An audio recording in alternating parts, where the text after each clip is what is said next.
तो आपको आपकी वाचा आपको नियंत्रण में रखती है, तो आपको इसे पूरा करना है। हालेलुया। उसने कहा यदि गिरकर मुझे प्रणाम करे सब कुछ मैं तुझे दे दूंगा। यीशु ने कहा शैतान दूर हो जा, क्योंकि लिखा है तू प्रभु अपने परमेश्वर को प्रणाम कर केवल उसी की उपासना कर। तब शैतान उसके पास से चला गया और देखो स्वर्गदूत आके उसकी सेवा करने लगे। सब बोले आमीन।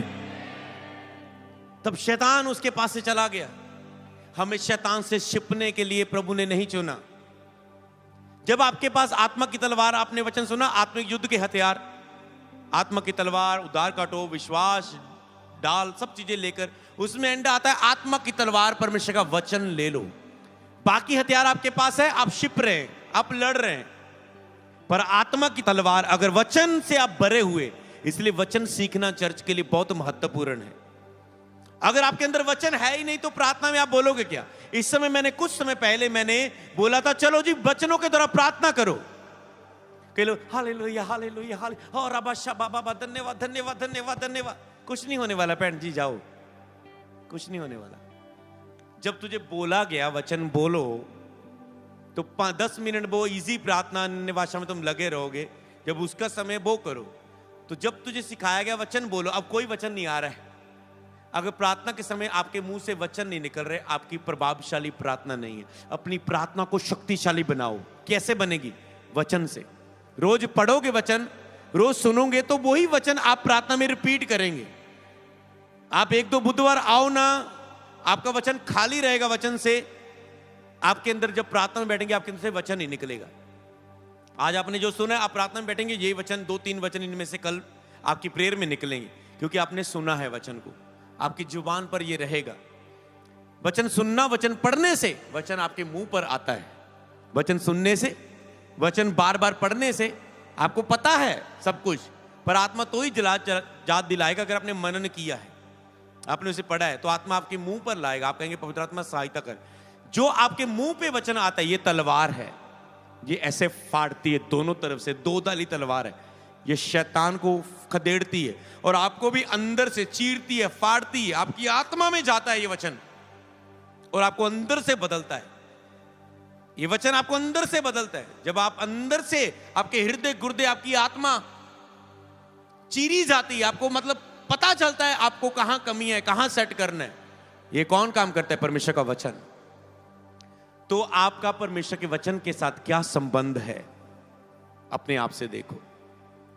नहीं जी, हम आपने बोला था 3 टाइम प्रार्थना करो, मैं 15 मिनट सुबह प्रार्थना करती हूँ, 15 मिनट दोपहर को, 15 मिनट 1 घंटा, आधा घंटा रात को। मेरा टाइम फिर 1 घंटा पूरा हो जाता है, वचन के लिए तो टाइम ही नहीं बचा। समझ पा रहे हैं? पर पवित्र आत्मा चाहता है आप उसी पर निर्भर न रहना, मेरा 1 घंटा प्रार्थना का पूरा हो गया। वचन, मैं आपको बताऊं, प्रार्थना वचन से ज्यादा जरूरी मैं नहीं कह सकता हूं, पर समय समय की बात है कब क्या आपके लिए महत्वपूर्ण है। मान लो एक पास्टर ने वचन तैयार कर रहा है, मुझे संडे का वचन देना है, मुझे वचन देना है, मीटिंग में वचन देना है, वचन, वो वचन पूरा बाइबल पढ़ रहा है, पर अगर उसने प्रार्थना नहीं की, वो वचन खाली होगा। समझ पा रहे हो? इससे अच्छा उसने अगर प्रेयर की है तो आत्मा वचन भी देगा, टॉपिक भी देगा, ये प्रीच करना है, बाकी मैं उस समय बताऊंगा। समझ पा रहे हैं? उसका असर होगा। इसलिए प्रार्थना आपके लिए वचन से भी ज्यादा कई बार जरूरी होती है, क्योंकि वचन नहीं तो वचन अगर आत्मा में नहीं पढ़ा गया तो वो काम नहीं करेगा। इसलिए जैसे ही आपकी प्रार्थना की बेदी मजबूत हो रही, हाँ ठीक है, पहले 1-2 बारी कभी मिस हो गया, पर आप प्रार्थना कर रहे हैं, पर धीरे धीरे जल्दी से साथ में वचन शुरू कर लेना, प्रार्थना पर निर्भर न रहना। फिर जैसे ही आपने प्रार्थना की, आपने वाचा बांधी, धीरे धीरे वचन की वाचा आप खुद बांधना, धीरे धीरे खुद बांधना। जैसे ही प्रार्थना और वचन की आप वाचा बांध के प्रेयर और वचन करेंगे, वो वाचा कोई घंटे की भी हो सकती कि मुझे रोज शाम को 6 से 7 प्रार्थना करनी अपनी पर्सनल प्रेयर। समझ पा रहे हैं? जा तो आपने वो ठान के ऐसा वचन पढ़ना ही पढ़ना, वचन की वाचा बांधना। बिना वचन के आपकी प्रार्थना में सामर्थ्य नहीं रहेगी। समझ पा रहे हैं? प्रार्थना जरूरी है आपको, आत्मा को आपको शांत करने के लिए, रिलैक्स होने के लिए, ट्यून करने के लिए, पर वचन जरूरी है एक हथियार के रूप में उसे शैतान के ऊपर उपयोग करने के लिए। तो बाकी हथियार आपको बचाते हैं, शील्ड आपको बचाती है, आपको विश्वास खड़ा रखता है, आपको मजबूत रखता है। पर आत्मा की तलवार जो शैतान को भगाती, ये वचन है परमेश्वर का। समझ पा रहे? अगर आपको भगाना है शैतान, आप 1 घंटे की प्रार्थना कर रहे हैं, वो शिक्षा सुनी आपने बीते समय में कि 1 घंटे की प्रार्थना आपकी केवल सुरक्षा के लिए, सुरक्षा के लिए जो कहते हैं 1 घंटे की प्रार्थना, पर दुष्ट आत्मा वही रहेगी। हो सकता है बीमारियां वही हैं, हालात वही है, प्रॉब्लम्स वही है। अगर आपने उससे भगाना है, उस 1 घंटे की प्रार्थना में के साथ 1 घंटा वचन जोड़ दो, आप भगा दोगे शैतान को यीशु के नाम में। हालेलुया। आप भगा दोगे शैतान को। सुन रहे हो ऑनलाइन, तो दिन में 3 टाइम 1 घंटा प्रार्थना के साथ साथ आपको वचन में भी खड़े होना है। वचन की बाचा आप पर्सनल अपनी कैपेसिटी के अनुसार बांधे जितना आपका है, पर आपको इसके बिना, अगर आप केवल बचना चाहते हैं तो वो ठीक है, आपको बचा के रखा। यीशु ने कहा, क्या तुम 1 घड़ी भी मेरे साथ जाग नहीं पाए पतरस? चलो, वो प्रार्थना में गिरे, वो शैतान के द्वारा गिराए गए, हालात के द्वारा गाए गए, नींद हावी थी, जीत नहीं पाए शरीर की अभिलाषाओं पर और शैतान पर। तो 1 घंटे की प्रार्थना वो आपको सुरक्षित रख रही है। साथ में वचन ऐड करो। लोग 1 घंटे की प्रार्थना करते, प्रभु 91 जबूर पूरा क्यों नहीं हुआ? अरे 1 घंटे की प्रार्थना केवल तेरी सुरक्षा के लिए, शैतान भगाने के लिए नहीं। 1 घंटा तो आत्मा में आने पर लग जाता है। 15 मिनट सुबह तुम उठे, पर 15 मिनट शाम तक तुम बस बचाए हुआ तेरा है। अगर तुम सुबह की वो फायर में आ जाओ, नहीं, तो उसको तुझे आगे लेके जाना है। अपनी प्रेयर 1 घंटे से आगे बढ़ना है, आत्मा में प्रवेश करना है, आगे बढ़ना है। वो 15 मिनट कम से कम वाला है, तो आपको आगे बढ़ना है। समझ पाए कलीसिया? अगर ये नहीं है, संबंध सही नहीं है, तो कुछ भी नहीं। इसलिए अलर्ट रहना। तब शैतान उसके पास से चला गया। देखो, स्वर्गदूत उसकी सेवा करने लगे। अगर लास्ट इन वचनों को, हम 3 वचनों को पढ़ें, तो यहां पर प्रकाशित वाक्य 1:16 में क्या लिखा है? लिखे, वह अपने दाहिने हाथ में 7 तार लिए हुए था, 7 तारे लिए हुए था, और उसके मुख से तेज उसके मुख से तेज 2 धारी तलवार निकलती थी, और उसका मुंह ऐसा प्रज्वलित था जैसे सूर्य कड़ी धूप के समय चमकता था। जहां पर प्रकाशित वाक्य में यूहन्ना बता रहा है कि जब उसने यीशु के बारे में दर्शन पाया, यीशु के उस आगमन के बारे में, उसके आने के बारे में, उसकी सामर्थ के बारे में, उसके ताकत के बारे में वो बता रहा है। वो कह रहा है उसके मुख से तेज 2 धारी तलवार निकली। यीशु के मुंह से क्या निकली? तलवार। उसके मुंह से तलवार निकली। वो किस तलवार की बात कर रहा है? वो तलवार, उसने कहा, जो बाइबल में लिखा है आत्मा की तलवार, परमेश्वर का वचन है, ले लो वो तलवार। तो यीशु के मुंह से क्या निकली? तलवार, मतलब परमेश्वर का वचन। क्योंकि यीशु का मुंह तेज 2 धारी तलवार से, वचन से भरा हुआ है। हालेलुया। इब्रानिया 4:12 में लिखा है, क्योंकि परमेश्वर का वचन जीवित, प्रबल और हर एक 2 धारी तलवार से भी बहुत चोखा है, प्राण और आत्मा को, गांठ गांठ और गूंदे गूंदे को अलग करके आर पार छेदता है, और मन की भावना और विचारों को जांचता है। वचन ही है जो अंदर आत्मा में काम करता है। अंदरूनी मनुष्य है ना, सारा लास्ट वाला, अंदर वाला, जो फर्स्ट कह सकते हो आत्मा, वहां पर वचन छेदता है, काम करता है। गांठ गांठ प्राण को, आत्मा को, गूदे गूदे को अलग करके आर पार छेदता है, मन की भावना और विचारों को जांचता है। वचन ही आपके मन को, विचारों को कंट्रोल में रखता है, जांचता है, सही करता है, आपको शुद्ध बनाता है परमेश्वर के सामने। हालेलुया। तो इफिसियां 6:10-18 लास्ट आयत है, लिखे, इसलिए प्रभु में और उसकी शक्ति की प्रभाव में बलवंत बनो। अपने पड़ोसी को बोलो, बलवंत बन, प्रभु की शक्ति के प्रभाव में बलवंत बन। ओके, कैसे बलवंत बनना है? तैयार हो आज बलवंत बनने के लिए? वचन कहता है परमेश्वर के सारे हथियार बांध लो कि तुम शैतान की जुक्तियों के सामने खड़े रह सको। यहां पर सारे कुछ हथियार बताने जा रहा है। कहता अगर खड़े रहना है ना शैतान के सामने, ये हथियार बांध लो। अगर लड़ना है तो कहता मैं आगे बताता हूं। ओके, खड़े रहना, खड़े रह सको। खड़े रहने के लिए क्या कहता है? क्योंकि हमारा ये मल्ल युद्ध लहू और मांस से नहीं परंतु प्रधानों और अधिकारियों से, इस संसार के अधिकारियों और हाकिमों से और उस दुष्ट की आत्मिक सेना से जो आकाश में। कहता तेरा युद्ध किसी व्यक्ति के साथ नहीं कि तेरा कोई व्यक्ति ने तेरे लूट लिया, तेरे साथ ये कर लिया, वो हो गया, वो। तेरा युद्ध शैतान से।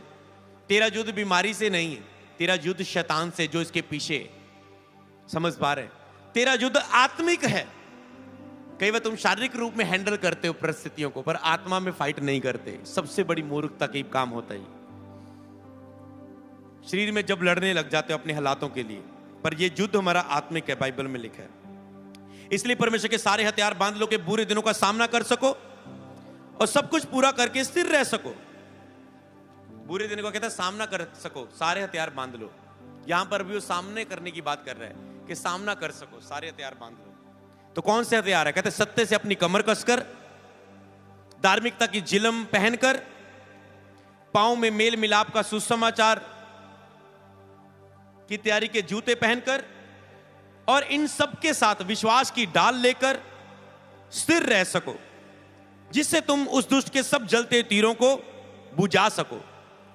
कहते दुष्ट के जितने भी जलते तीर है, विश्वास से, सुसमाचार से, सत्य से, धार्मिकता की जिलम पहन के, पवित्रता में खड़े होके, सच्चाई के वचन पर खड़े होके, कहता है ऐसे सत्य से, धार्मिकता से, पवित्रता में खड़े होकर, सुसमाचार की तैयारी के जूते पहनकर, विश्वास की डाल लेकर, ताकि तुम उसकी तीरों को बुझा सको, और उद्धार का टोप, आत्मा की तलवार जो परमेश्वर का वचन है। एंड में कहता है आत्मा की तलवार जो परमेश्वर का वचन है।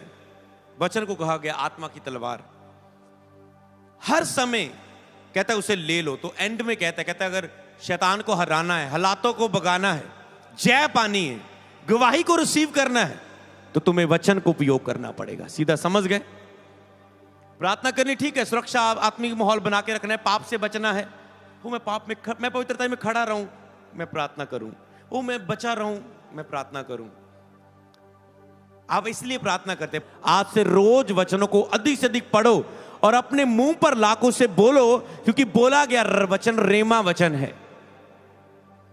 जो बोलते हैं आप, पढ़ लिया आपने, अंदर ले लिया, फिर वही प्रार्थना में। शुरुआती समय जब मैं मसीह में आया, मैं बाइबल पढ़ता था बहुत। फिर जब मैंने प्रेयर करना, 4 बंदों के बीच में मुझे प्रार्थना का मौका मिल जाए, पास्टर की आंखें खुली रह जाती थी, विश्वासियों की। ओ हम 10 साल से मसीह है, ये 2-3 महीने का विश्वासी है, ये कैसी जबरदस्त प्रार्थना करता है। मैंने हर चीज को वचन में, प्रभु तेरे वचन में लिखा। उन्होंने करना, उनकी बारी आनी, हालेलुया हालेलुया, धन्यवाद धन्यवाद धन्यवाद धन्यवाद, आमीन तक पहुंच जाना। मैंने आना, प्रभु तेरे वचन में ये लिखा है, प्रभु तेरे वचन में ये लिखा है।